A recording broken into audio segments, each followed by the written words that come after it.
Hello बच्चों, कैसे हो? बढ़िया। आप बढ़िया तो मैं भी बढ़िया। तो देखो बच्चों, आज हमें क्या पढ़ाई करनी है।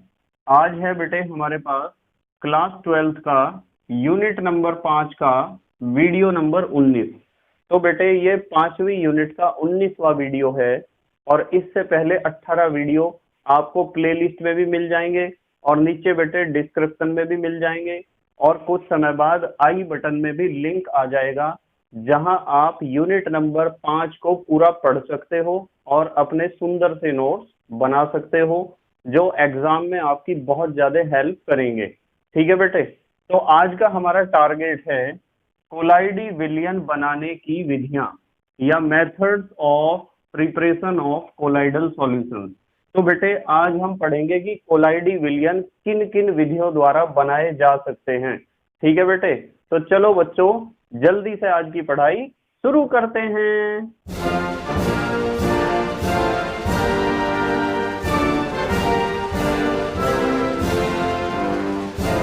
तो बेटे हमारा टॉपिक है कोलाइडी विलियन बनाने की विधियां।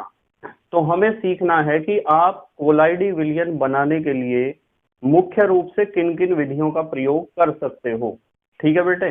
तो सबसे पहले तो आपको पता होना चाहिए कि कोलाइडी विलियन किसे कहते हैं। ये बात बेटे हमने पहले भी पढ़ ली है, पर फिर भी मैं आपको बताता हूँ। कोलाइडी विलियन का मतलब वो विलियन जिसमें घोले गए पदार्थ के कणों का आकार 1 नैनोमीटर से 1000 नैनोमीटर के बीच होता हो, उसे कहते हैं कोलाइडी विलियन।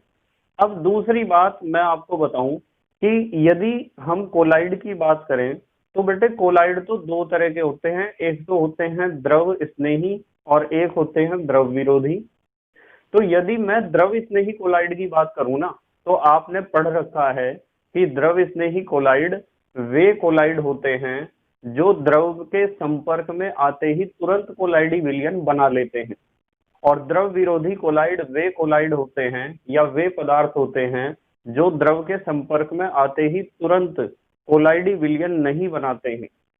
तो बेटे जो द्रव स्नेही कोलाइड हैं या द्रव स्नेही कोलाइडी विलियन जो बनेंगे, वे तो पदार्थ द्रव के संपर्क में आते ही तुरंत कोलाइडी विलियन बना ही लेंगे।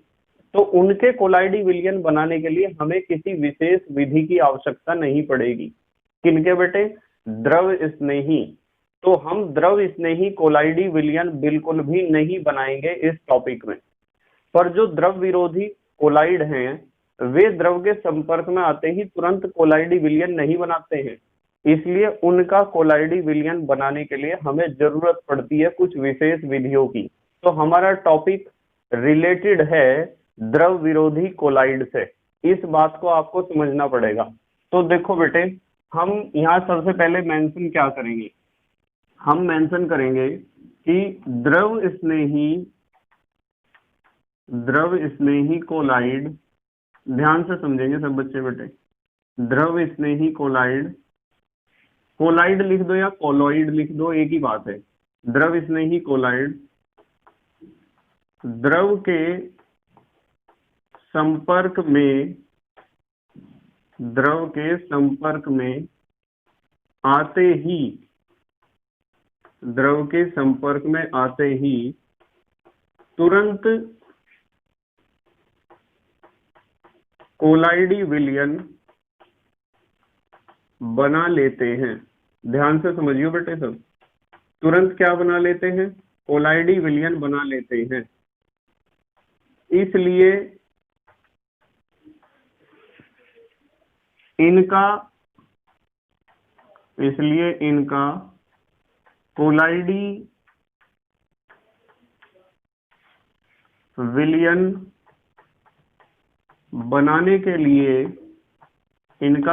विलियन बनाने के लिए किसी, ध्यान से समझ रहे हैं ना, किसी विशेष विधि का प्रयोग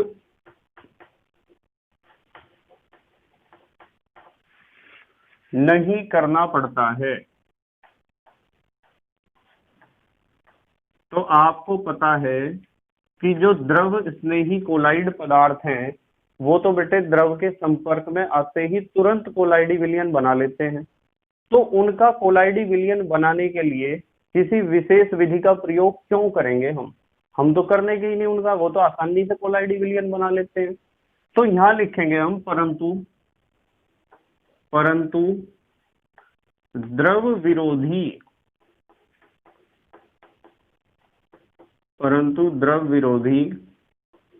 कोलाइड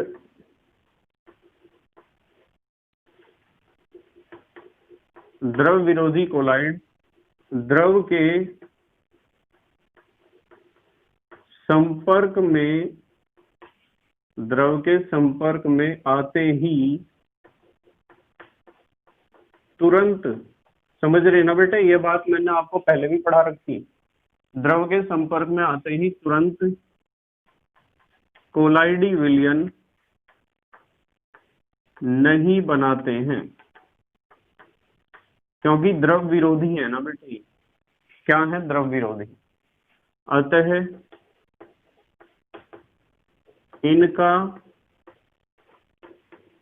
कोलाइडी विलयन बनाने के लिए ध्यान से समझते रहिए बिल्कुल, निम्न विधियों का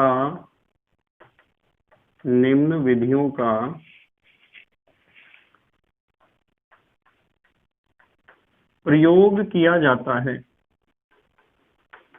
तो आपको जो आज का टॉपिक डिस्कस करना है वो बेटे द्रव विरोधी कोलाइडों के लिए ही है, क्योंकि द्रव विरोधी कोलाइड ही तो घुलना नहीं चाह रहे हैं द्रव के अंदर। द्रव इससे ही तो घुलने के लिए तैयार हैं, पर द्रव विरोधी घुलने के लिए तैयार नहीं है, इसलिए हमें इलाज करना है द्रव विरोधी कोलाइड का। तो कौन कौन सी विधियां हैं? यदि मैं उन विधियों की बात करूं तो बेटे उनमें एक प्रकार की जो विधियां होती हैं उन्हें कहते हैं परिक्षेपण विधियां। ध्यान से समझेंगे सब बच्चे, बिल्कुल ध्यान से। जो पहली विधियां हैं उन्हें कहते हैं परिक्षेपण विधियां। क्या कहते हैं बेटे? परिक्षेपण विधियां। और परिक्षेपण विधियों को आप कह सकते हो डिस्पर्सन मेथड। तो एक तो हमें बात करनी बेटे परिक्षेपण विधियों की, या आप कह सकते हो डिस्पर्सन मेथड। तो बेटे परिक्षेपण विधियां या डिस्पर्सन मेथड का मतलब पता क्या है? इसका मतलब है कि आप क्या करोगे, बड़े कणों को तोड़कर छोटा साइज उनका कर लोगे, और उनका साइज हो जाना चाहिए 1 नैनोमीटर से 1000 नैनोमीटर के बीच। तो जब बड़े कणों को तोड़कर उनका आकार छोटा किया जाता है और कोलाइडी विलयन बनाया जाता है, तो इस प्रकार की विधियों को हम कहते हैं परिक्षेपण विधियां। क्या कहते हैं बेटे? परिक्षेपण विधियां। तो मैं लिख सकता हूं इन विधियों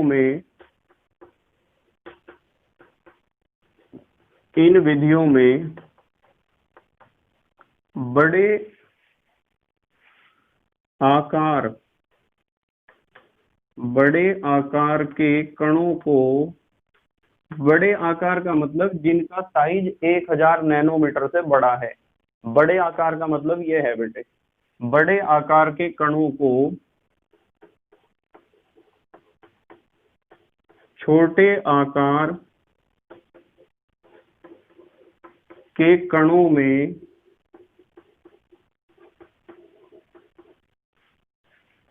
तोड़ा जाता है। मतलब छोटे आकार का मतलब हमें साइज कर देना है उसका 1 नैनोमीटर से 1000 नैनोमीटर के बीच में। तो परिक्षेपण का मतलब होता है बेटे टूटना। तो आप तोड़कर यदि कोलाइडी विलयन बनाओगे, यानी बड़े आकार के कणों को छोटे आकार के कणों में तोड़ा जाता है, ठीक है, तथा कोलाइडी विलयन बनाया जाता है। ऐसे लिख सकते हो आप, तथा कोलाइडी विलयन बनाया जाता है। तो यदि आप बड़े आकार के कणों को तोड़कर छोटे आकार के कणों का निर्माण करेंगे और उन छोटे आकार के कणों से बनेगा एक कोलाइडी विलयन। तो इस प्रकार की विधियों को हम कहते हैं परिक्षेपण विधियां। क्या कहते हैं बेटे? परिक्षेपण विधियां कहते हैं। और बेटे परिक्षेपण विधियों में आपको नंबर एक तो विधि हम पढ़ेंगे परिक्षेपण विधि में, यांत्रिक परिक्षेपण विधि। मैं लिख रहा हूं बेटे, यांत्रिक परिक्षेपण, यांत्रिक परिक्षेपण विधि। एक तो ये विधि हमें पढ़नी है, यांत्रिक परिक्षेपण विधि। और एक नंबर बी पे हम पढ़ेंगे विद्युतीय विघटन। ये भी एक परिक्षेपण विधि है, विद्युतीय विघटन। और बेटे यदि मैं विद्युतीय विघटन की बात करूं तो इसका दूसरा नाम विद्युत परिक्षेपण भी है। कुछ बुक्स में आपको विद्युत परिक्षेपण के नाम से मिलेगा ये टॉपिक, विद्युत परिक्षेपण, या फिर इसे एक और नाम से जाना जाता है और वो नाम है ब्रेडिग आर्क विधि। ब्रेडिग आर्क विधि। तो ये दो तो मेथड ही होंगे बेटे, और आपको एक मेथड और पढ़ना है और वो है बेटे पेप्टन, उसे कहते हैं पेप्टन, या कुछ बुक्स में लिखा है पेप्टीकरण। तो एक हमें पढ़ना है पेप्टन या पेप्टीकरण। तो ये तीन विधियां तो हमें पढ़नी है, परिक्षेपण विधियां। क्या है बेटे? परिक्षेपण विधियां।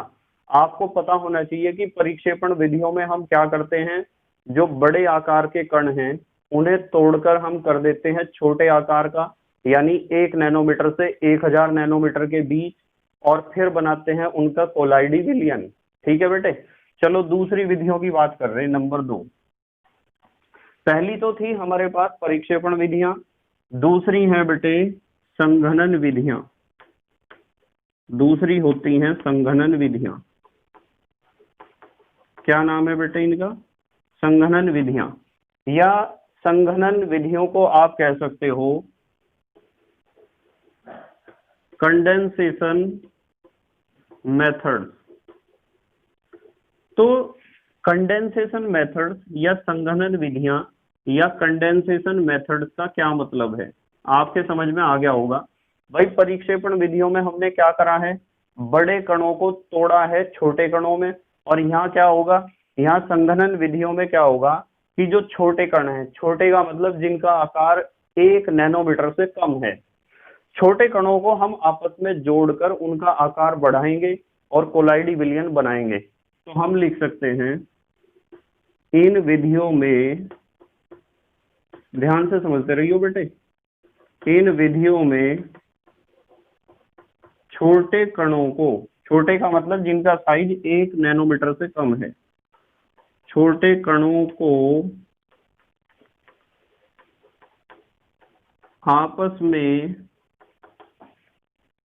जोड़कर, छोटे कणों को आपस में जोड़कर उनका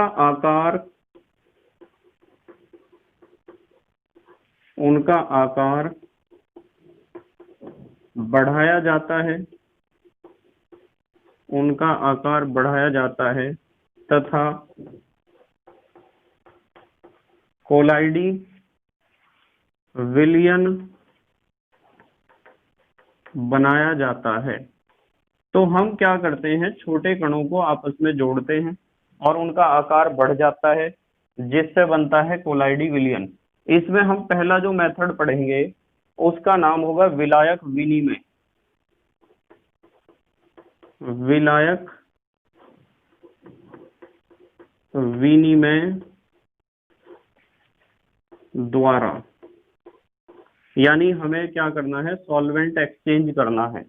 एक तो मेथड ये पढ़ना है, और बेटे एक पढ़ना है हमें भौतिक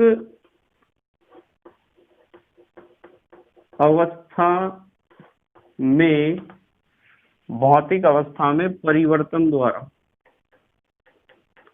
भौतिक अवस्था में परिवर्तन द्वारा। ठीक है बेटे। और तीसरे नंबर पे हमें पढ़ना है अत्यधिक प्रशीतन द्वारा। अत्यधिक यानी बहुत ज्यादा, प्रशीतन माने ठंडा करना, अत्यधिक प्रशीतन द्वारा। और इसमें एक मेथड और पढ़ेंगे हम, उसे कहते हैं बेटे रासायनिक विधियां।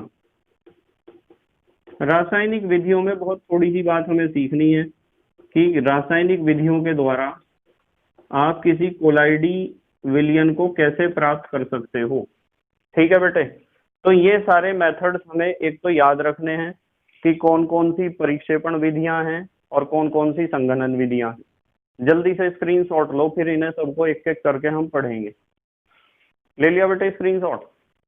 ठीक है। तो बेटे हमें सबसे पहले डिस्कस करना है यांत्रिक परिक्षेपण विधि। बहुत मजेदार विधि है, ध्यान से समझेंगे। बोर्ड पे लिखा हुआ है बेटे यांत्रिक परिक्षेपण विधि या मैकेनिकल डिस्पर्सन मेथड। इसका मतलब क्या है? मान लो मैं आपको बहुत सारे पत्थर के टुकड़े दे दूं और मैं आपको कहूं कि चलो इन पत्थर के टुकड़ों का जल में कोलाइडी विलयन बनाते हैं, तो आपको सुन के बहुत अजीब लगेगा कि सर हम पत्थर को जल में घोल के कैसे कोलाइडी विलयन बना लेंगे। तो हम कैसे बनाते हैं?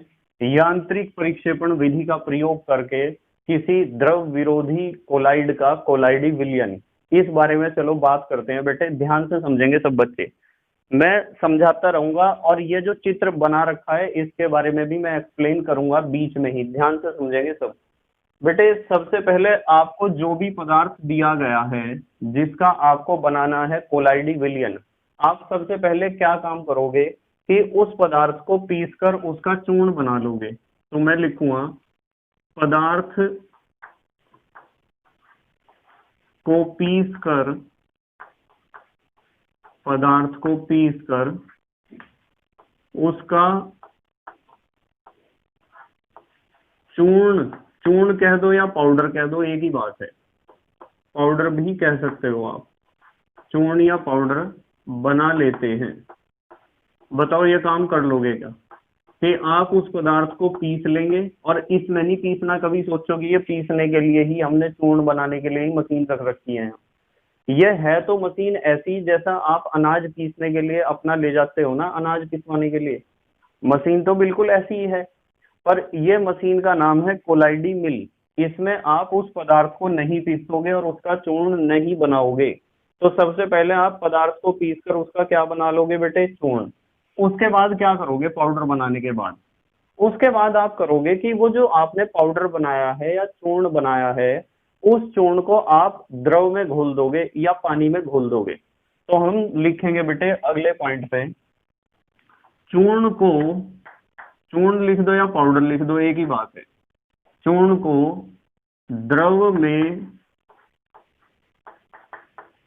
घोलते हैं। तो जो आपने पाउडर तैयार किया है उस पाउडर को आप कहाँ घोल दोगे? दिए गए द्रव में घोल दोगे, जैसे पानी में घोल दोगे। मैं लिखूंगा बेटे जिससे, जिससे एक निलंबन, जिससे एक निलंबन प्राप्त होता है, निलंबन प्राप्त होता है। तो आपको निलंबन मिलेगा बेटे वो, यदि आपने दिए गए पदार्थ को पीस के उसका पाउडर बना लिया और पाउडर को आपने घोल दिया जल के अंदर या द्रव के अंदर, तो वो जो मिक्सचर आपको मिलेगा बेटे वो निलंबन होगा, वो कोलाइडी विलयन बिल्कुल भी नहीं होगा। जैसे मैं आपको कह रहा कि यार पत्थर के टुकड़ों का कोलाइडी विलयन बनाना है पानी के अंदर, तो पत्थर के टुकड़ों को जब आप पीस दोगे तो रेत ही तो बनेगा। क्या बनेगा? रेत। और रेत को यदि आप पानी में घोल दोगे तो कोलाइडी विलयन थोड़ा ही बनेगा वो तो बेटे निलंबन होगा। रेत के पार्टिकल्स कुछ समय बाद बर्तन की तली में बैठ जाएंगे, तो क्या वो कोलाइडी विलयन है? बेटे वो कोलाइडी विलयन नहीं है, वो तो बेटे निलंबन है। तो हमने लिखा है कि चूर्ण को द्रव में घोलते हैं जिससे एक क्या प्राप्त होता है? निलंबन प्राप्त होता है। अब देखो स्टेप को ध्यान से, क्या स्टेप ले रहे। अब आपके पास जो निलंबन प्राप्त हुआ है, यानी आपने पाउडर को घोल दिया है द्रव में और आपको मिल गया है एक निलंबन। अब आप क्या करोगे बेटे उस निलंबन को डालोगे इस विशेष प्रकार की मशीन में। इस मशीन का नाम है कोलाइडी मिल। क्या नाम है बेटे? कोलाइडी मिल।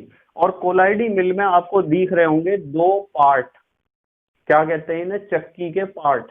ये दो पार्ट हैं, एक पार्ट तो ऊपर है और एक पार्ट नीचे है। यदि ऊपर वाले पार्ट को देखो तो ऊपर वाला पार्ट एंटी क्लॉकवाइज डायरेक्शन में रोटेट कर रहा है, यानी कि वामावर्त दिशा में घूम रहा है, घूर्णन गति कर रहा है। ऊपर वाला पार्ट यदि इस तरीके से एंटी क्लॉकवाइज डायरेक्शन में रोटेट करता है तो नीचे वाले को मैं कह सकता हूं कि ये रोटेट करेगा क्लॉकवाइज डायरेक्शन में या दक्षिणावर्त दिशा में घूमेगा।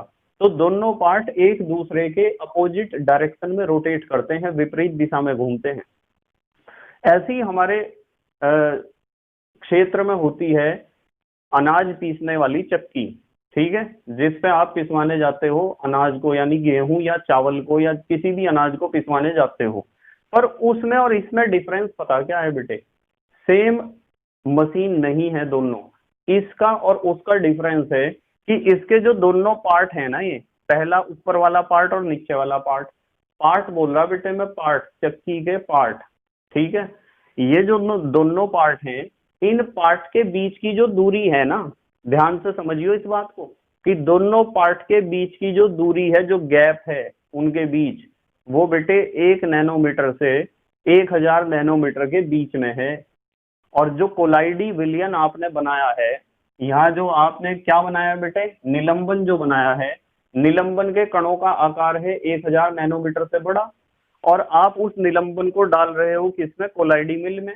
जब कोलाइडी मिल में निलंबन को डालोगे तो निलंबन के बड़े आकार के कण, यानी 1000 नैनोमीटर से बड़े आकार वाले कण जब इस कोलाइडी मिल के दोनों चक्की के पार्ट के बीच में आएंगे तो उनका साइज हो जाएगा 1 नैनोमीटर से 1000 नैनोमीटर के बीच, क्योंकि यहाँ दोनों पार्ट के बीच की जो दूरी है वो कितनी है? 1 नैनोमीटर से 1000 नैनोमीटर के बीच।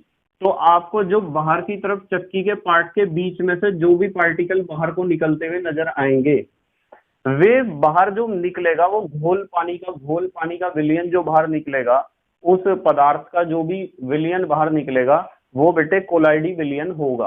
अब कुछ बच्चों के माइंड में क्वेश्चन आ रहा होगा, क्वेश्चन ये आ रहा होगा कि सर एक बात तो बताओ, आपने कहा कि दोनों पार्ट के बीच की दूरी 1 नैनोमीटर से 1000 नैनोमीटर है, और जो हम इसमें निलंबन डाल रहे हैं, निलंबन के कणों का आकार है 1000 नैनोमीटर से बड़ा, तो 1000 नैनोमीटर से बड़े आकार के कण चक्की के दोनों पार्ट के बीच में आखिरकार आ जाएंगे कैसे? जब पार्ट के बीच की दूरी तो है 1 नैनोमीटर से 1000 नैनोमीटर, उनके बीच का जो गैप है, और साइज उस पार्टिकल का 1000 नैनोमीटर से बड़ा है, जो दोनों पार्ट के बीच में जिसे अपने आप को एडजस्ट करके और पिसना है और छोटा होना है और ज्यादा, तो वो बड़ा पार्टिकल छोटे गैप में कैसे आ जाएगा? ये क्वेश्चन कुछ बच्चों के दिमाग में जरूर आ रहा होगा। बेटे इसका आंसर पता क्या है? इसका आंसर है कि यदि आप पार्ट के सेंटर से लेके और परिधि तक जाओ, ठीक है, केंद्र से लेकर परिधि तक जाओगे तो गैप एक जैसा नहीं रहता है बेटे। ये बात बहुत समझने वाली है। ये जो चक्की के पार्ट है ना दोनों, इनका जो सेंटर होगा, सेंटर में इनके बीच का गैप होगा ज्यादा, और जैसे जैसे सेंटर से आप कहाँ जाओगे? परिधि की तरफ जाओगे, ये गैप वैसे वैसे क्या हो जाएगा? घटना शुरू हो जाएगा, जिससे बीच में से जो पार्टिकल्स एंट्री मार रहे वे बड़े पार्टिकल्स प्रवेश कर जाएं, और जब वे साइड में से निकले बाहर तो उनका साइज हो छोटा साइड में से निकलते हुए। नहीं तो आप खुद सोच सकते हो कि अनाज, गेहूं या चावल के दाने कितने मोटे मोटे होते हैं और जो आटा पीस कर निकलता है वो कितना पतला होता है। तो आप यूं कहोगे जी इतने मोटे मोटे गेहूं या चावल के दाने किस तरह अपने आप को एडजस्ट करते हैं उन पार्ट के बीच में? बेटे ये जो चक्की के पार्ट होते हैं, बीच में इनका गैप ज्यादा होता है और किनारों पर होता है इनके बीच का जो गैप है वो कम। तो मोटा पार्टिकल बीच में से एंट्री मारेगा, और जब वो किनारे यानी परिधि की तरफ चलेगा तो उसका साइज घटता रहेगा, और साइज न्यूनतम होकर वो बाहर निकल जाएगा। क्योंकि आप फिजिक्स में पढ़ते हो कि जब कोई वस्तु या पदार्थ या निकाय वृत्तीय गति करता है तो वृत्तीय गति करते हुए उस पर बाहर की ओर एक छद्म बल कार्य करता है, एक स्यूडो फोर्स काम करता है, जिसे कहते हैं अपकेंद्र बल या सेंट्रीफ्यूगल फोर्स। तो यहाँ बेटे सेंट्रीफ्यूगल फोर्स का ही खेल है कि ये जो कोलाइडी विलयन निकल रहा है यहाँ बाहर। अब बताओ समझ में आई क्या बात? तो हम क्या लिखेंगे यहाँ? हम लिखेंगे कि हमें निलंबन तो मिल गया। आप लिखोगे अब इस निलंबन, अब इस निलंबन को कोलाइडी मिल में, कोलाइडी मिल इस मशीन का, इस चक्की का नाम है। कोलाइडी मिल में ऊपर से, ऊपर हॉपर लगा हुआ ना, देखो एक कीप जैसी व्यवस्था लगी हुई, इसे कहते हैं हॉपर। अब इस निलंबन को कोलाइडी मिल में ऊपर से डालते हैं, जिसके कारण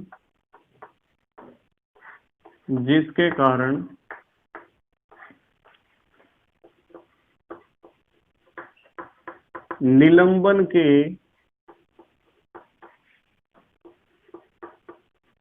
बड़े कणों का आकार, बड़े कणों का आकार टूटकर छोटा हो जाता है। ठीक है बेटे, क्या हो जाएगा? छोटा हो जाएगा बेटे, टूटकर। बड़े कणों का आकार टूटकर छोटा हो जाता है। छोटे का मतलब 1 नैनोमीटर से 1000 नैनोमीटर। अतः हमें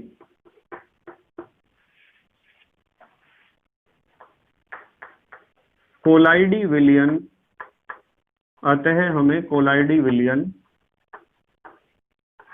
प्राप्त होता है। अब बताओ समझ में आई क्या बात? क्या प्राप्त होगा बेटे? कोलाइडी विलयन प्राप्त होगा। अब मैं तुम्हें एक बहुत अच्छी बात बताऊंगा, ध्यान से समझियो। देखो ध्यान से, इस कोलाइडी विलयन में, ये जो कोलाइडी विलयन हमें मिला है, इस कोलाइडी विलयन में अक्रिय तनुकारक, नया शब्द है, ध्यान से समझेंगे, अक्रिय तनुकारक भी मिलाते हैं। मैं सारी बात समझाऊंगा, आप समझो इस बात को सिर्फ, कि जो कोलाइडी विलयन आपको मिला है उसमें क्या मिलाते हैं? अक्रिय तनुकारक। इसे ध्यान रखना है, मैं इसके बारे में अभी एक्सप्लेन करूंगा। अक्रिय तनुकारक भी मिलाते हैं जो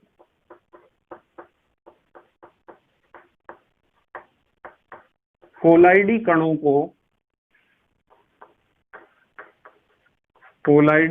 को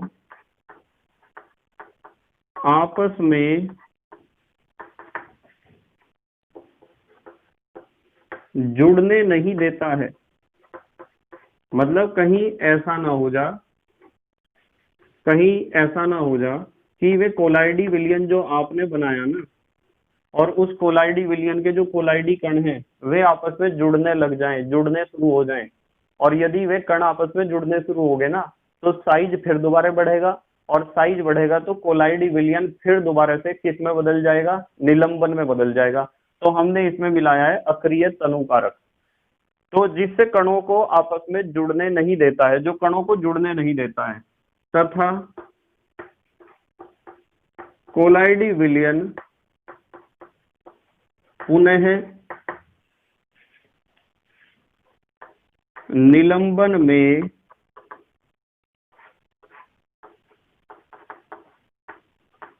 नहीं बदल पाता है। ठीक है बेटे, निलंबन में नहीं बदल पाता है। अब आपके माइंड में क्वेश्चन आ रहा होगा कि सर ठीक है, हमें पता चल गया कि अक्रिय तनुकारक क्या करता है। अक्रिय तनुकारक जो कोलाइडी कण हैं उन्हें आपस में जुड़ने नहीं देता है, जिससे बड़े कण ना बन जाएं और निलंबन ना बन जाएं। पर सर एक बात बताओ, आप यूं बताओ, आखिरकार अक्रिय तनुकारक में ऐसी क्या खासियत है कि वो कोलाइडी कणों को आपस में जुड़ने नहीं दे रहा है? आपस में उन्हें क्यों नहीं जुड़ने दे रहा? ऐसा क्या है अक्रिय तनुकारक में? बेटे अक्रिय तनुकारक 2 शब्दों से मिलकर बना है। अक्रिय, अक्रिय का मतलब जो क्रिया ना करता हो, किसके साथ? उन कणों के साथ क्रिया ना करता हो। कौन से कणों के साथ? कोलाइडी कणों के साथ, और कोई प्रोडक्ट ना बनाता हो। इसका मतलब तो है अक्रिय। और तनुकारक का मतलब जो पार्टिकल्स को दूर दूर रखे, उन्हें इकट्ठा होकर सांद्र ना होने दे, कंसंट्रेशन ना इंक्रीज करे, इसे कहते हैं अक्रिय तनुकारक। अब आपके दिमाग का जो डाउट है उसे बिल्कुल जस्ट अभी दूर करूंगा मैं।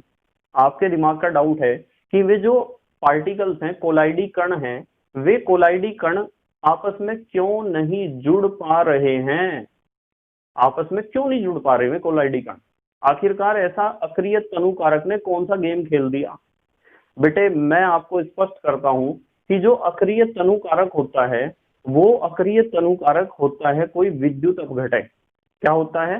विद्युत अपघटय होता है, इलेक्ट्रोलाइट। जैसे मैं आपको कह दूं HCl, जैसे मैं आपको कह दूं NaOH या KOH। जितने भी एसिड हैं, बेस हैं या साल्ट हैं, वे ज्यादातर विद्युत अपघटय ही हैं। और विद्युत अपघटय उसे कहते हैं जो पानी में घुलकर आयनों में टूट जाता है, धन आयन और ऋण आयन में। तो जब आप इस कोलाइडी विलयन में जो हमें प्राप्त हुआ है, इस कोलाइडी विलयन में एक अच्छा अक्रिय तनुकारक मिलाओगे ना, तो अक्रिय तनुकारक आपको देगा बहुत सारे धन आयन और बहुत सारे ऋण आयन। और बेटे ये जो कोलाइडी कण होंगे ना, ये कोलाइडी कण, ध्यान से समझने की बारी आ गई, ध्यान से समझने की बारी आ गई, ध्यान से समझियो, बिल्कुल एकदम ध्यान से। तैयार हैं? ये जो कोलाइडी कण है ना, ये या तो धन आयनों को अपने ऊपर अधिशोषित कर लेंगे और या फिर ऋण आयनों को अपने ऊपर अधिशोषित कर लेंगे। दोबारा सुनो ध्यान से। ये जो कोलाइडी विलयन के कोलाइडी कण हैं, जो आपने ताजा ताजा कोलाइडी विलयन बनाया है, इसके अंदर ताजे ताजे कोलाइडी कण हैं। वे कोलाइडी कण अक्रिय तनुकारक के या तो धन आयन को अपने ऊपर अधिशोषित कर लेंगे या तो ऋण आयन को अपने ऊपर अधिशोषित कर लेंगे। मान लो इन कोलाइडी कणों ने धन आयनों को अपने ऊपर अधिशोषित कर लिया है, तो बेटे सारे कोलाइडी कण हो जाएंगे धन आवेशित। कैसे हो जाएंगे? धन आवेशित। और जब विलयन में यदि 1,00,000 कोलाइडी कण हैं, तो सारे कोलाइडी कणों पर यदि धन आवेश है, तो मुझे एक बात बताओ, क्या धन आवेश को आकर्षित कर सकता है? बेटे धन आवेश तो धन आवेश को प्रतिकर्षित करेगा। तो उस धन आयन ने सभी कोलाइडी कणों पर अपने आप को अधिशोषित करके सारे कोलाइडी कणों को धन आवेशित बना दिया है। और जब सारे कोलाइडी कण धन आवेशित बन गए हैं, तो उनके बीच आकर्षण बल लगने का तो कोई सवाल ही पैदा नहीं होता है बेटे। उनके बीच तो प्रतिकर्षण बल लगेगा। तो दो कोलाइडी कण आपस में जुड़ सकते हैं क्या इस स्थिति में? आप कहोगे सर ये तो बड़ी कमाल की बात है। हाँ बेटे कमाल की बात है। मनुष्य ने विज्ञान को किस तरीके से प्रयोग किया है? मनुष्य अपने दिमाग से खेलता है और विज्ञान को और इन निर्जीव पदार्थों को भी इनके इच्छा अनुसार काम करवाता है और अपना फायदा उठाता है। यही खेल है मनुष्य का। ठीक है बेटे। तो सारे पार्टिकल्स को सेम चार्ज दे देता है। कौन? विद्युत अपघटय, उसका कोई एक आयन। और जब सारे कोलाइडी कणों पर सेम चार्ज आ जाएगा, तो आपको पता है सेम चार्ज या identical charge repel each other, एक दूसरे को प्रतिकर्षित करते हैं, एक जैसे आवेश। या तो सारे पार्टिकल्स हो जाएंगे धनावेशित या तो सारे पार्टिकल्स हो जाएंगे ऋण आवेशित। और जब वे कोलाइडी पार्टिकल्स सारे सेम चार्ज कैरी करेंगे, तो एक दूसरे को अट्रैक्ट तो कर ही नहीं सकते हैं, रिपेल करेंगे। और जब एक दूसरे को अट्रैक्ट नहीं करेंगे, तो कहां से आपस में जुड़ जुड़ के साइज को इंक्रीज कर सकते हैं? क्या में कर ही नहीं सकते इंक्रीज। और जब में आपस में जुड़ ही नहीं रहे, तो साइज कहां से इंक्रीज होगा? और जब साइज इंक्रीज नहीं होगा, तो कोलाइडी विलयन ही रहेगा, वो निलंबन में कभी भी नहीं बदलेगा। ठीक है बेटे। अब बताओ ये बात आपकी समझ में आई या नहीं आई कि अक्रिय तनुकारक किस तरीके से काम करता है? ठीक है बेटे। चलो अगली बात कर रहे हैं बहुत अच्छी। यदि कोई आपसे पूछ लेना कि इस विधि द्वारा कौन कौन से कोलाइडी विलयन आप बना सकते हो, तो आप लिख सकते हो बेटे, जैसे काली स्याही, जो काली स्याही बनाई जाती है वो बेटे एक कोलाइडी विलयन है और इसी विधि से बनाया जाता है। जैसे मैं कुछ एग्जांपल आपको लिखवा रहा, जैसे वार्निश होगी, वार्निश भी इसी विधि द्वारा बनाई जाती है। और बहुत सारे रंजक हो गए। रंजक तो पता है आपको, डाई या कलर। रंजक भी आप यांत्रिक परिक्षेपण विधि द्वारा ही बनाते हो। जैसे रबर, रबर भी एक कोलाइडी विलयन है। जैसे गैमक्सेन या गैमक्सीन भी कहते हैं इसे, गैमक्सीन भी इसी विधि द्वारा बनाई जाती है। ठीक है, कुछ लोग गैमक्सीन कहते हैं, कुछ गैमक्सेन कहते हैं, कुछ गैमेक्सेन कहते हैं। एक ही बात है, प्रोनाउंसिएशन का फर्क है। और बेटे एक आपने औषधि का नाम सुना होगा, डीडीटी, कीटनाशक है। डीडीटी भी इसी विधि द्वारा बनाई जाती है। ठीक है, तो मैं लिख सकता हूं इन सब के यानी आदि के कोलाइडी विलयन इस विधि द्वारा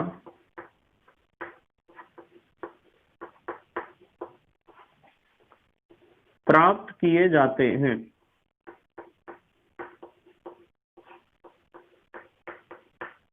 ठीक है बेटे, चलो जल्दी से स्क्रीनशॉट लो, फिर अगली बात करेंगे हम। स्क्रीनशॉट लो बेटे, ले लिया स्क्रीनशॉट?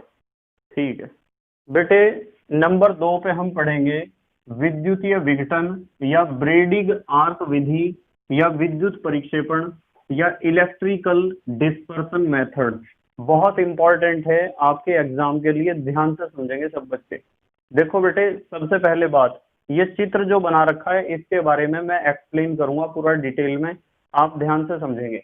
सबसे पहली बात तो ये आती है कि इस विधि का प्रयोग हम किस पदार्थ के कोलाइडी विलयन बनाने के लिए करते हैं। तो मैं लिख सकता हूं बेटे, इस विधि द्वारा, ध्यान से समझिए बिल्कुल, इस विधि द्वारा जो धातुएं होती है ना आपकी, जैसे मैं आपको बता दूं कि प्लेटिनम, सिल्वर, गोल्ड, कॉपर, ये धातुएं हैं, मुख्य मुख्य धातुएं। तो मैं लिख सकता हूं आदि धातुओं के कोलाइडी विलयन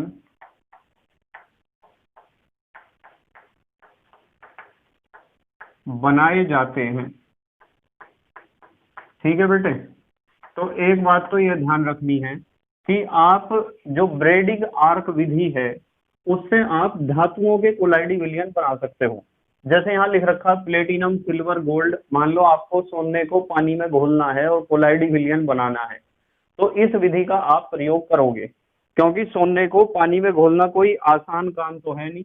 तो आप क्या करोगे बेटे, सर्वप्रथम आप क्या करोगे, सर्वप्रथम एक बर्तन में बर्फ से, ध्यान से समझिए, बर्फ से ठंडे किए गए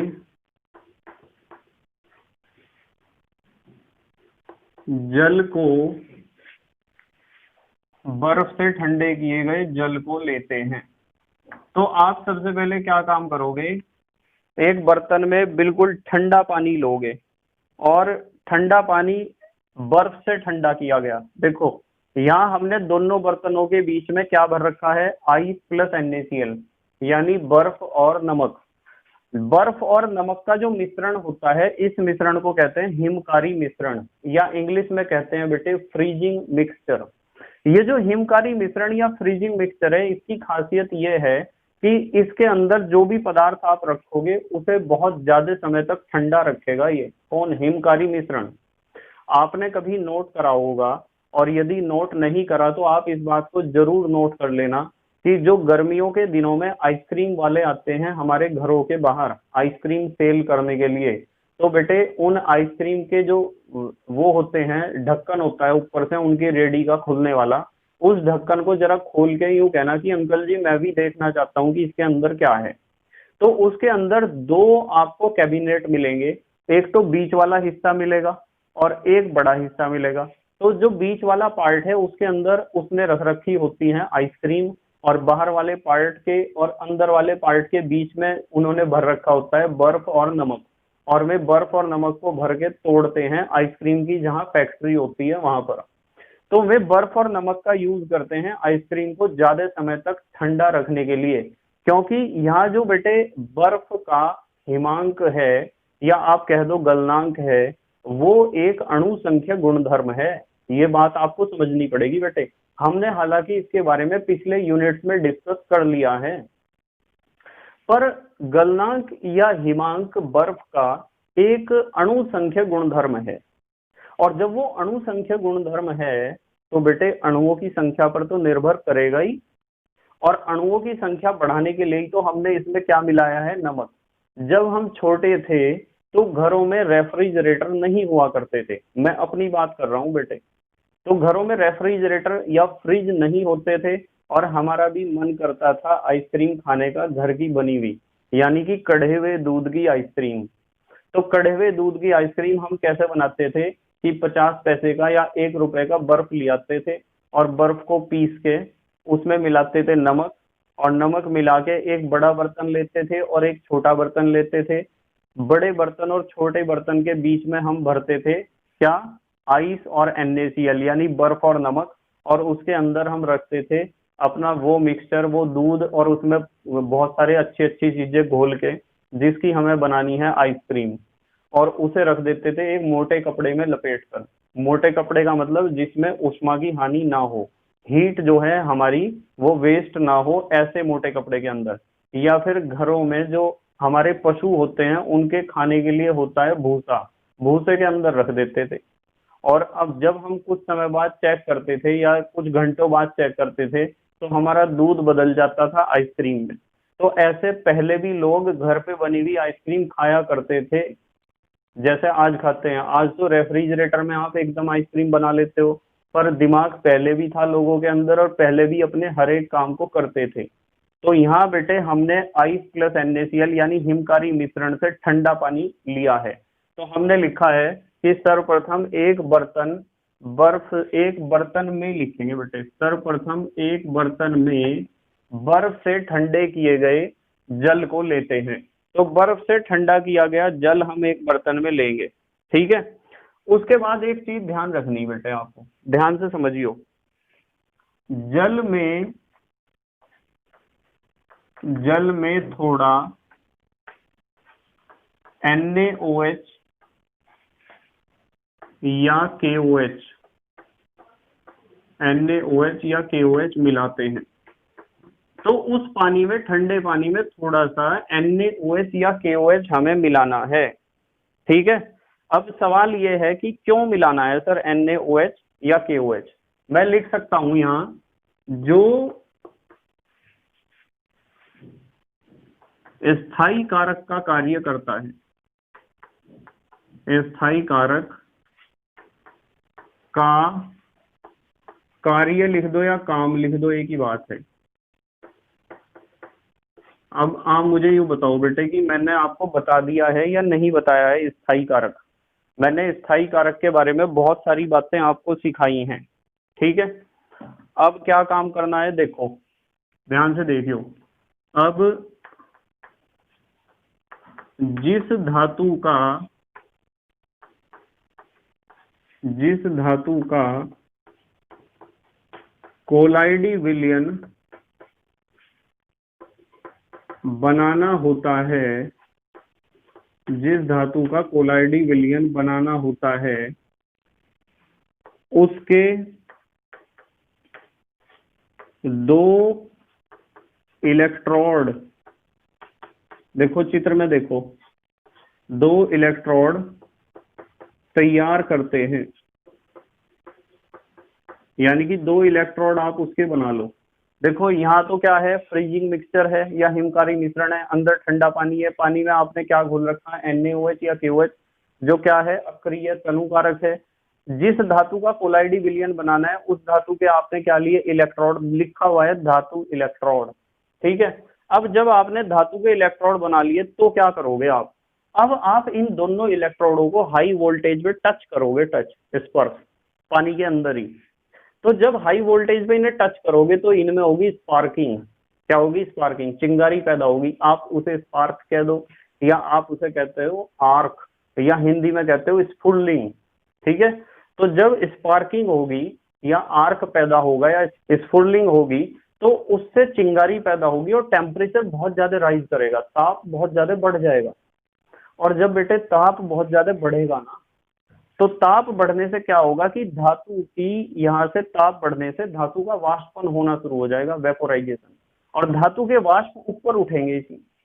पर पानी तो बहुत ज्यादा ठंडा है, और जब वे धातु के वाष्प ठंडे पानी के संपर्क में आएंगे तो उन वाष्पों का हो जाएगा संघनन या कंडेंसेशन। और जब संघनन होगा तो वे वाष्प के पार्टिकल्स द्रव में बदल के या संघनित होकर पानी के अंदर घुलने शुरू हो जाएंगे और पानी के अंदर बन जाएगा सोने का कोलाइडी विलयन या चांदी का कोलाइडी विलयन या प्लेटिनम का कोलाइडी विलयन, जिसका भी कोलाइडी विलयन आपको बनाना है। बताओ समझ में आई क्या बात? तो हम क्या लिखेंगे अब? धातु के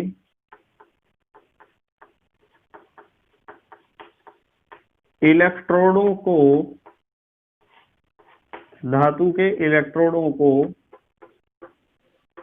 उच्च विभव पर, उच्च विभव माने हाई वोल्टेज, उच्च विभव पर जल में स्पर्श कराते हैं।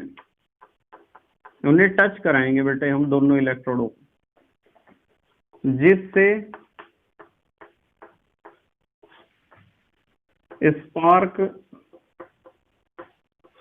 या आप कह सकते हो आर्क, विद्युत आर्क भी कह सकते हो, विद्युत स्पार्क या स्फुलिंग उत्पन्न होता है। यानी एक चिंगारी उत्पन्न होगी बेटे। क्या बनेगी? चिंगारी, जिसके कारण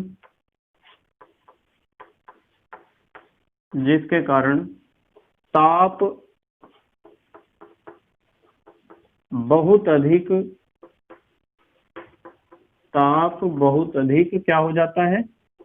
बढ़ जाता है। ताप बहुत अधिक बढ़ जाता है तथा धातु वाष्पित होने लगती है। धातु वाष्पित होने लगती है,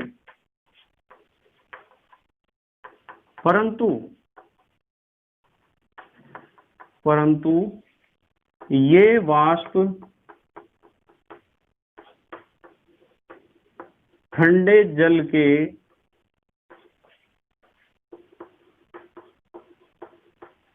संपर्क में आते ही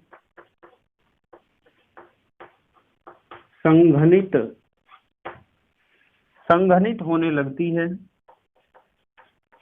यानी उसका क्या होगा बेटे? कंडेंसेशन होगा।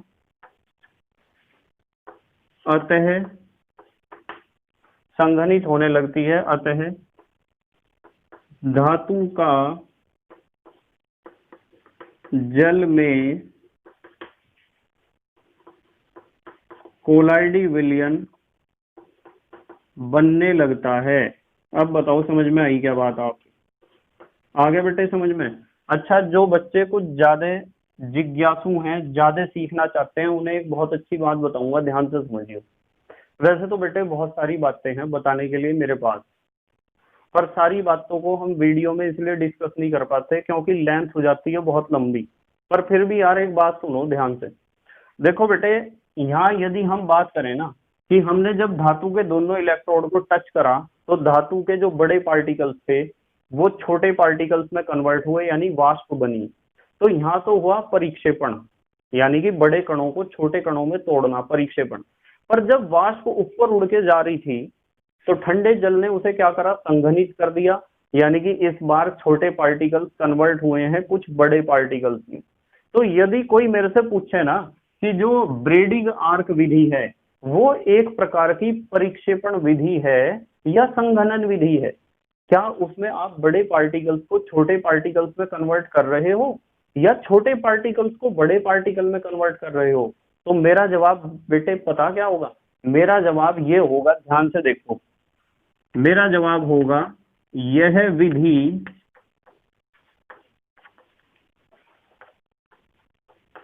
परिक्षेपण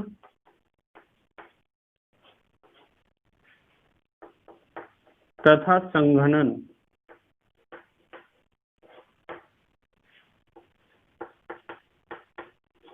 दोनों प्रकार की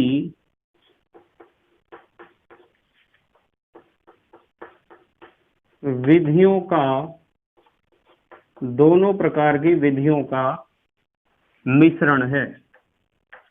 क्योंकि परिक्षेपण में क्या होता है, बड़े पार्टिकल्स छोटे में कन्वर्ट और संघनन में छोटे पार्टिकल्स बड़े में कन्वर्ट। जल्दी से स्क्रीनशॉट लो, फिर अगली बात करेंगे, बहुत अच्छी। बेटे अब है हमारे पास तीसरा मेथड, पेप्टन या पेप्टीकरण या पेप्टाइजेशन। बहुत खास है, बहुत इंपॉर्टेंट है, ध्यान से समझेंगे सब बच्चे।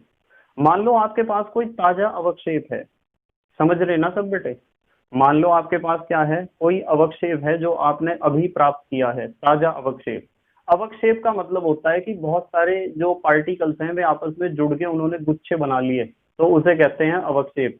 जैसे मैं कह दूं कि दूध का जब आप पनीर बनाते हो, दूध को जब आप फाड़ते हो तो आप गर्म दूध में क्या करते हो, या तो सिरका डालते हो या फिर आप नींबू डालते हो। तो सिरका या नींबू का रस डालने से गर्म दूध क्या होता है, फट जाता है, जिससे पनीर बन जाता है। तो पनीर होता क्या है, बहुत सारे गुच्छे ही तो होते हैं उसमें। तो अवक्षेप का मतलब होता है कि गुच्छे, पुंज, समूह, बहुत सारे पार्टिकल्स के। तो मान लो आपके पास कोई ताजा अवक्षेप है और ताजा अवक्षेप का एक गुच्छा बना दिया मैंने। मान लो ताजा अवक्षेप का एक गुच्छा है, जब तो वो नजर आएगा हमें, क्योंकि उसमें बहुत सारे पार्टिकल्स आपस में जुड़ के एक पुंज बना रहे होंगे, एक गुच्छा बना रहे होंगे, ठीक है। इसे कोई भी बच्चा अंगूर का गुच्छा नहीं समझेगा। ये कोई पार्टिकल्स हैं, एक ही जैसे कण हैं, और ये कण आपस में पास पास आके जुड़ना इन्होंने शुरू कर दिया और एक गुच्छा बना लिया, और इन गुच्छों को ही हम कहते हैं अवक्षेप। तो मान लो ताजा अवक्षेप है, तो आप क्या काम करोगे कि ताजे अवक्षेप में थोड़ा सा मिलाओगे विद्युत अपघटय। क्या मिलाओगे? विद्युत अपघटय मिलाओगे। और विद्युत अपघटय मिलाने के बाद फिर आप इसे घोल दोगे किसी द्रव में, किसी विलायक में। क्या है ये? ताजा अवक्षेप। क्या मिलाया?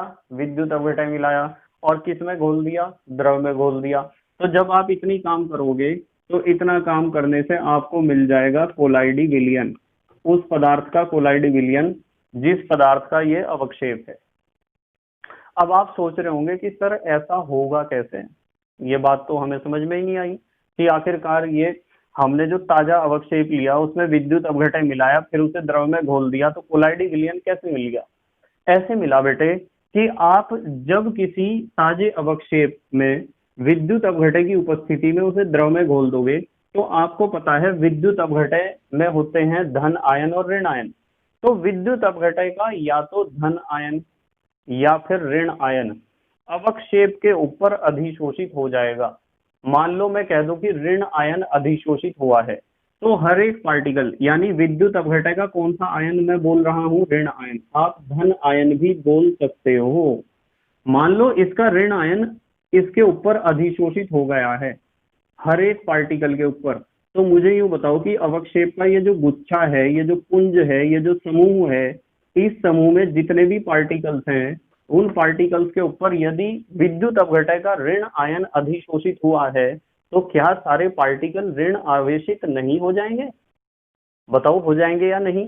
तो जब सारे पार्टिकल्स नेगेटिवली चार्ज्ड हो जाएंगे, ऋण आवेशित हो जाएंगे, तो फिजिक्स वालों ने क्या आपको नहीं सिखाया है कि एक जैसे आवेश एक दूसरे को प्रतिकर्षित करते हैं?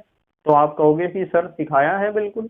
तो जब सारे के सारे नेगेटिव चार्ज कैरी कर रहे हैं तो इन सब के बीच लगेगा बेटे रिपल्सन, यानी प्रतिकर्षण। और जब इनके बीच प्रतिकर्षण लगेगा तो क्या ये इतना बड़ा गुच्छा सरवाइव कर सकता है? आप कहोगे नहीं कर सकता है सर। तो इनके बीच रिपल्सन के कारण सारे पार्टिकल्स दूर दूर, और जब बेटे सारे पार्टिकल्स दूर दूर चले जाएंगे तो वो जो अवक्षेप है वो बेटे कोलाइडी विलियन में बदल जाएगा, क्योंकि हर एक पार्टिकल जब अलग हो जाएगा तो साइज तो उसका छोटा हो जाएगा ना, 1 नैनोमीटर से 1000 नैनोमीटर के बीच, तो वो बन जाएगा एक कोलाइडी विलियन। बताओ समझ में आई क्या आपके बात? बताओ समझ में आया क्या? बेटे आप कमेंट करके मुझे बता दिया करो कि आपको कितना समझ में आया। ठीक है, चलो देखते हैं। देखो मैंने समझा दिया सारा, अब हम लिखेंगे। जब किसी ध्यान से समझिए जरा, ताजे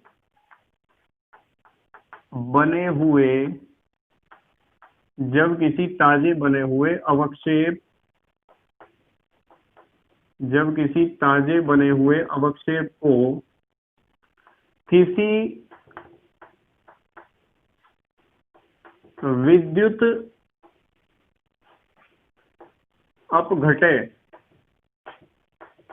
विद्युत अपघटय की उपस्थिति में, समझ रहे ना ध्यान से, विद्युत अपघटय होना चाहिए, विद्युत अपघटय की उपस्थिति में किसी विलायक की जगह आप द्रव भी लिख सकते हो, किसी विलायक में घोला जाता है। किसमें घोला जाता है बेटे? किसी विलायक में घोला जाता है। तो विद्युत, अब समझना पड़ेगा ध्यान से, तो विद्युत अपघटय का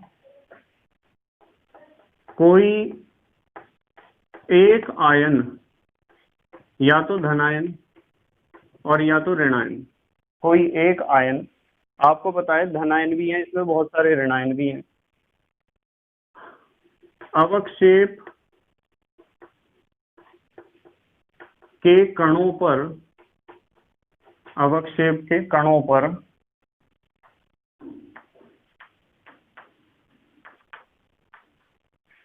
अधिशोषित होने लगता है, अवक्षेप के कणों पर अधिशोषित होने लगता है, जिसके कारण, समझ में आ रहा ना बेटे तुम्हारे, जिसके कारण अवक्षेप के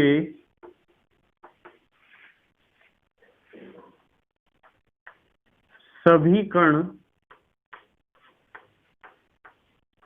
समान रूप से, यानी कि एक ही आवेश आएगा सब पर, या तो ऋणावेश या तो धनावेश, समान रूप से आवेशित हो जाते हैं। और जब सारे पार्टिकल्स इक्वली चार्ज हो जाएंगे तो उनके बीच, उन कणों के बीच जो समान रूप से आवेशित हो गए हैं, तो उनके बीच प्रतिकर्षण लगने के कारण, रिपल्सन तो लगेगा ही बेटे, फिर लगने के कारण वे एक दूसरे से क्या हो जाते हैं? अलग हो जाते हैं। और एक बहुत बढ़िया बात बताऊं आपको, ठीक है ध्यान से समझियो, एक दूसरे से अलग हो जाते हैं तथा पूरे विलियन में, ध्यान से समझियो, बहुत बढ़िया पॉइंट देने लग रहा तुम्हें, पूरे विलियन में समान रूप से, ध्यान से समझियो बेटे, पूरे विलियन में समान रूप से वितरित हो जाते हैं। अब मुझे एक बात बताओ, समान रूप से वितरित क्यों हो जाते हैं? क्योंकि सबके ऊपर है सेम चार्ज, यानी सारे या तो नेगेटिव चार्ज कैरी कर रहे हैं या पॉजिटिव। जब सेम चार्ज हैं तो वे चाहेंगे एक दूसरे से मैक्सिमम डिस्टेंस पर रहना, अधिकतम दूरी पर अपने आप को मेंटेन करना। और जब सारे पार्टिकल्स एक दूसरे से मैक्सिमम डिस्टेंस पर सरवाइव करना चाहते हैं तो उनके बीच का जो डिस्टेंस होगा, जो दूरी होगी, वो अप्रोक्सीमेटली इक्वल होगी, लगभग बराबर होगी बेटे बीच की दूरी। और जब बीच की दूरी पूरे सॉल्यूशन में अप्रोक्सीमेटली इक्वल होगी तो मैं बिल्कुल कह सकता हूं कि उनका डिस्ट्रीब्यूशन है यूनिफॉर्म, या उनका वितरण है एक समान। ठीक है, तो क्या हो जाता है, वितरित हो जाते हैं। अतः हमें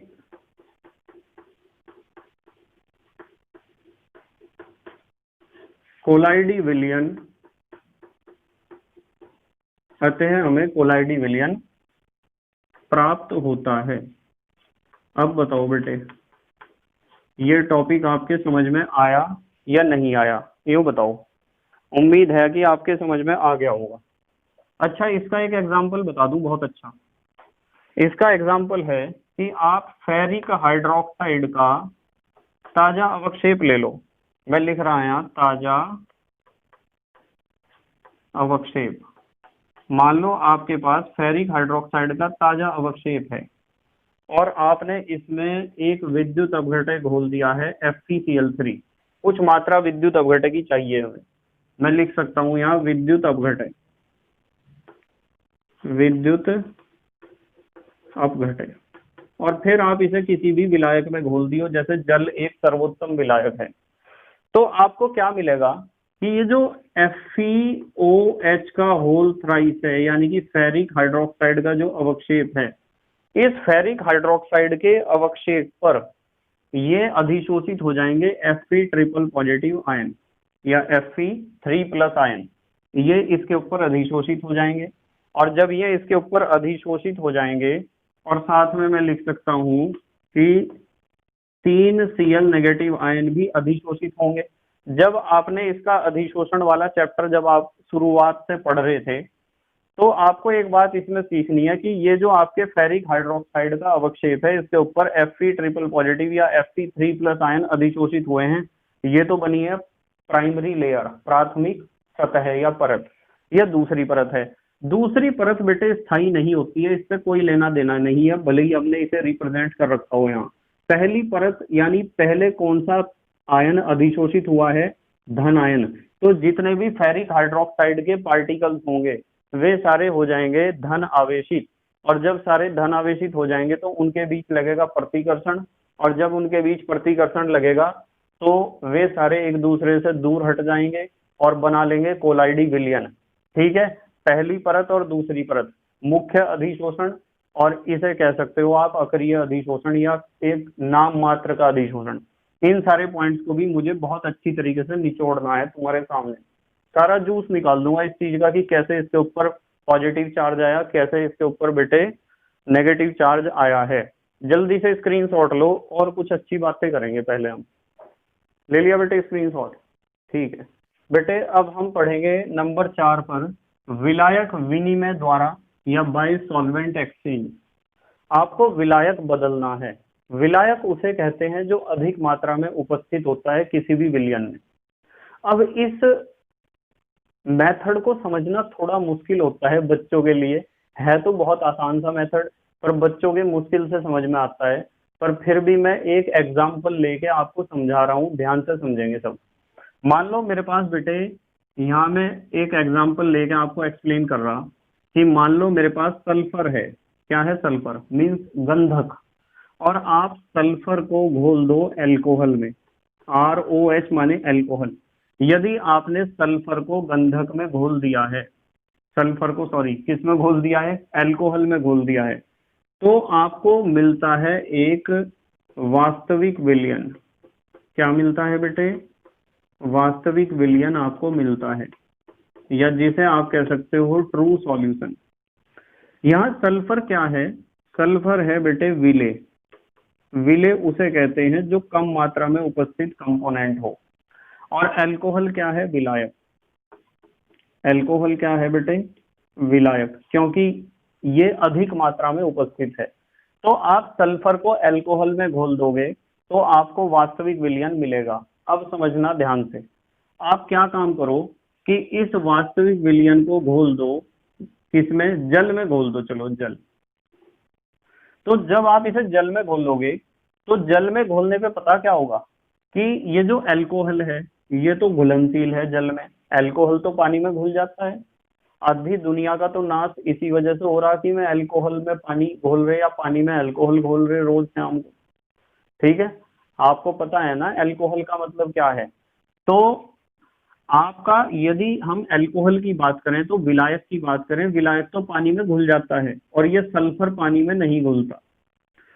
तो क्या होगा कि सल्फर का अल्कोहल में बना जो वास्तविक विलयन है, जैसे ही आप इसे पानी में घोल दोगे, जल में घोल दोगे, तो आपको बेटे जो अल्कोहल है वो तो पानी में घुल जाएगा, जल में घुल जाएगा, सल्फर नहीं घुलेगा जल में। तो सल्फर का पानी में कोलाइडी विलयन आपको मिल जाएगा।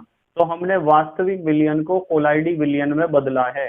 किस तरीके से बदला है कि आप किसी भी वास्तविक विलयन को ऐसे विलायक में घोल दो, अधिकता में होना चाहिए विलायक, जिसमें विलायक तो हो घुलनशील और विलेय हो अघुलनशील। तो आपको उस विलेय यानी उस पदार्थ का कोलाइडी विलयन प्राप्त हो जाता है। जब सल्फर घुला हुआ था अल्कोहल में तो यहाँ था विलायक अल्कोहल, और जब सारे को घोल दिया आपने जल में, जल है यहाँ अधिकता में। किसमें है बेटे? अधिकता में है। तो अब तीन चीज उसके अंदर हैं, सल्फर भी है, अल्कोहल भी है और जल भी है, पर सबसे ज्यादा मात्रा में कौन है? जल। इसलिए अब विलायक अल्कोहल नहीं है, अब विलायक कौन है? जल है। तो इसे कहते हैं सॉल्वेंट एक्सचेंज होना। क्या कहते हैं बेटे? सॉल्वेंट एक्सचेंज होना। तो मैं लिख सकता हूं, ध्यान से देखियो, जब किसी वास्तविक विलयन को, जब किसी वास्तविक विलयन को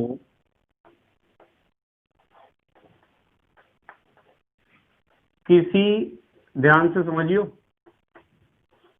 किसी ऐसे विलायक,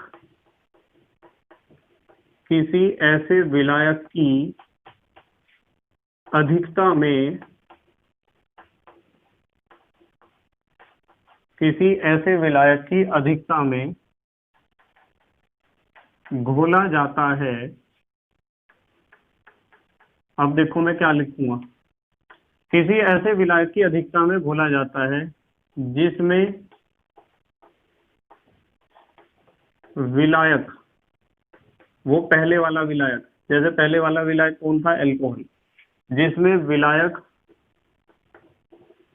तो घुलनशील होता है, विलायक तो घुलनशील होता है, परंतु विलेय, विलेय हमारे उदाहरण में क्या था? सल्फर। परंतु विलेय अघुलनशील, विलेय अघुलनशील होता है। तो हमें विलेय का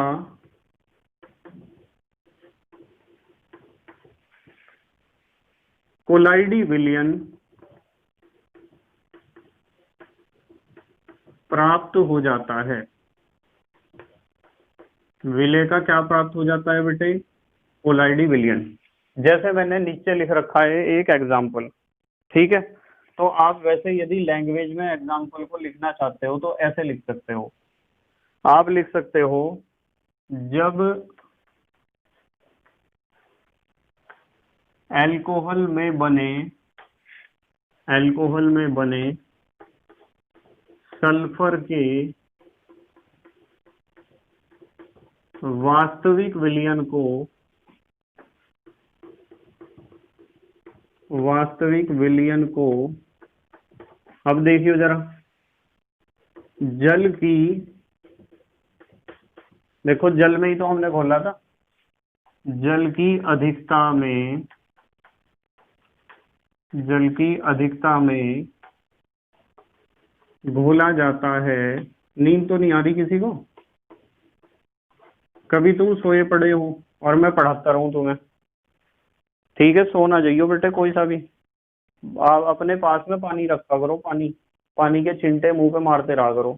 नहीं तो सबसे अच्छा है जो हेयर ड्रेसर के यहाँ वो बाल गीले करने वाला स्प्रे आता है ना, स्प्रे, वो स्प्रे खरीद लो एक, और अपने सामने रख के स्प्रे को बैठे रहो, जैसे ही नींद आती है मुंह पे स्प्रे मारना, ठीक है। मोबाइल पे स्प्रे ना मार दियो, कभी तुम्हें लगे कि सर ही सो गए शायद, कभी मोबाइल पे स्प्रे मार दो तुम। मैं कोशिश करता रहूंगा जागते रहने की, और आपको भी कोशिश करनी है जागते रहने की, ठीक है बेटे। तो यहाँ बात कर रहे हैं हम, जब अल्कोहल में बने सल्फर के वास्तविक विलयन को जल की अधिकता में घोला जाता है तो सल्फर का जल में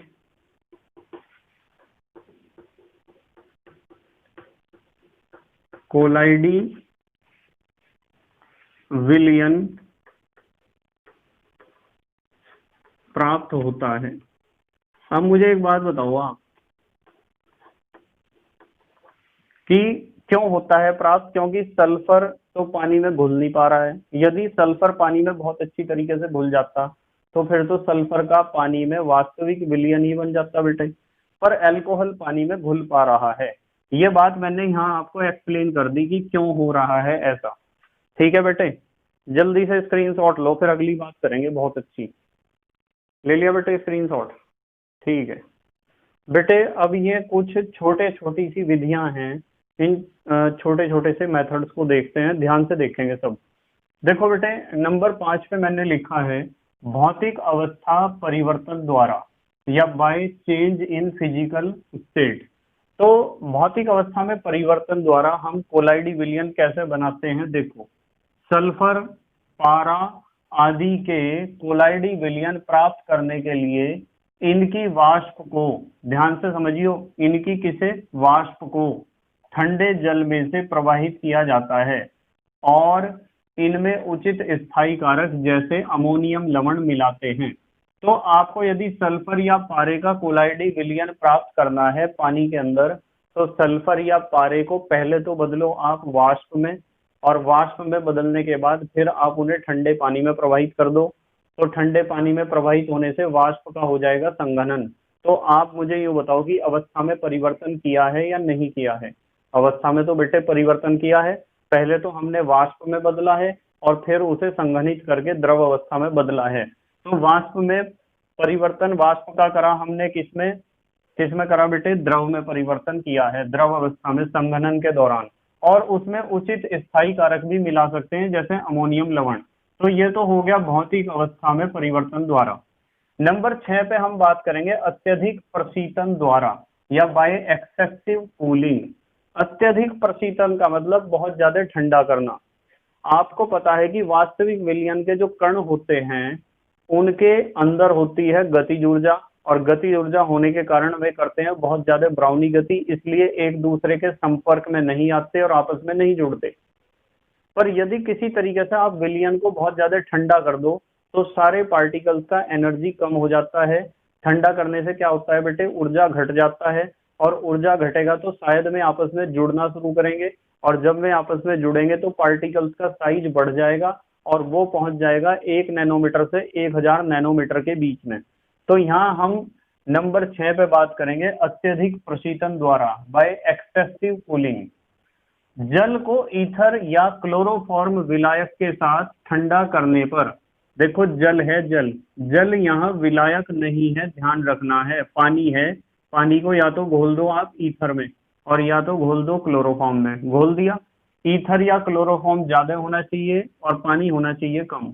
विलायक के साथ ठंडा करने पर फिर उसे ठंडा करो, जल के अणु आपस में जुड़कर कोलाइडी कणों के बराबर हो जाते हैं। तो जल के अणु आपस में जुड़ेंगे और कोलाइडी कणों का साइज ले लेंगे, माने 1 नैनोमीटर से 1000 नैनोमीटर, जिससे बर्फ का ईथर में कोलाइडी विलयन प्राप्त होता है। बर्फ का ईथर में कह दो या बर्फ का क्लोरोफॉर्म में भी ऐसे ही बनेगा, ठीक है। तो यहाँ जल विलेय है बेटे, विलायक नहीं है। विलायक में आपको या तो ईथर लेना पड़ेगा और या फिर लेना पड़ेगा क्लोरोफॉर्म, और बहुत ज्यादा करना पड़ेगा ठंडा। ठंडा करने से क्या होगा कि जल के पार्टिकल्स आपस में, उनका जब काइनेटिक एनर्जी ठंडा करने से डिक्रीज होगा तो वे आपस में जुड़ेंगे और बनाएंगे अपने साइज को कोलाइडी कणों के साइज के बराबर, ठीक है बेटे। चलो एक इस मेथड की भी बात कर रहे हैं हम, नंबर 7 एनसीईआरटी में भी दे रखा बेटे मेथड ये वाला, रासायनिक विधियां या केमिकल मेथड। रासायनिक विधियों में बेटे जैसे यहाँ डबल डबल डिकम्पोजिशन है, द्विक अपघटन है, ऑक्सीकरण है, अपचयन है, जल अपघटन है, इन सारी विधियों का भी प्रयोग आप कोलाइडी विलयन बनाने के लिए कर सकते हो।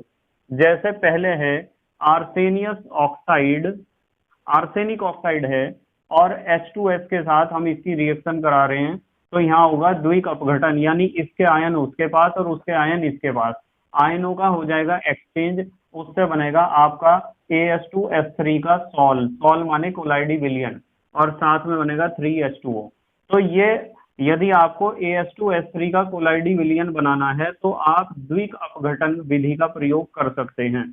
जैसे यहाँ दूसरी विधि ऑक्सीकरण है, SO2 + 2H2S, तो यहाँ हम क्या कर रहे हैं बेटे, H2S का ऑक्सीकरण कर रहे हैं, या यूं कह दो कि सल्फर का तो यहाँ अपचयन होगा, इससे ऑक्सीजन गई, तो आपको H2S का ऑक्सीकरण, इसका अपचयन, तो यहाँ क्या होगा बेटे, सल्फर का आपको कोलाइडी विलयन मिलेगा।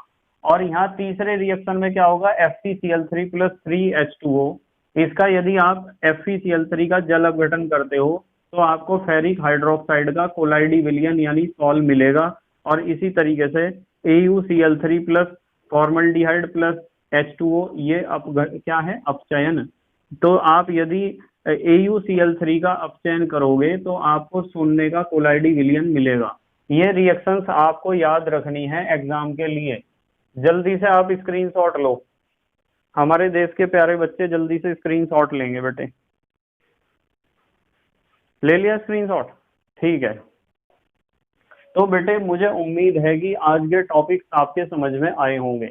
जो टॉपिक्स जितना ज्यादा इम्पोर्टेंट है मैंने उसे उतना ही ज्यादा डीपली एक्सप्लेन किया है, पर ये जो हमने एक्स्ट्रा कुछ टॉपिक्स लिए हैं इन्हें भी समझना बहुत जरूरी है, क्योंकि इनमें से भी एग्जाम में क्वेश्चन पूछे जाते हैं और बहुत से स्टेट बोर्ड के एग्जाम ऐसे हैं कि यहाँ से भी क्वेश्चन पुट अप किया जाता है। ठीक है बेटे, मैं बार बार आपसे एक बात कहता हूँ कि आपको बेटे प्ले लिस्ट में जाकर किसी भी यूनिट को शुरू से लेकर लास्ट तक पढ़ना चाहिए। और यदि आपने दृढ़ संकल्प कर रखा है कि जिंदगी को अच्छा बनाना है, परिवार को सुधारना है अपने, तो बेटे पढ़ाई से अच्छा और पढ़ाई से आसान रास्ता कोई नहीं है अपनी जिंदगी को सुधारने का। इस बात को आपको समझना पड़ेगा, और जितनी जल्दी यह बात आपके समझ में आ जाएगी ना बेटे, आपकी लाइफ उतनी ही जल्दी पटरी पे चढ़ जाएगी, आपका जो है विकास की गाड़ी उतनी जल्दी पटरी पे चढ़ जाएगी, और उतना तेजी से आप विकास करोगे या डेवलपमेंट करोगे अपने परिवार के लिए, अपने आप के लिए, अपने घर के लिए, अपने भाई बहनों के लिए, अपने मम्मी पापा के लिए। ठीक है बेटे, तो thank you very much for watching this video. Okay, bye.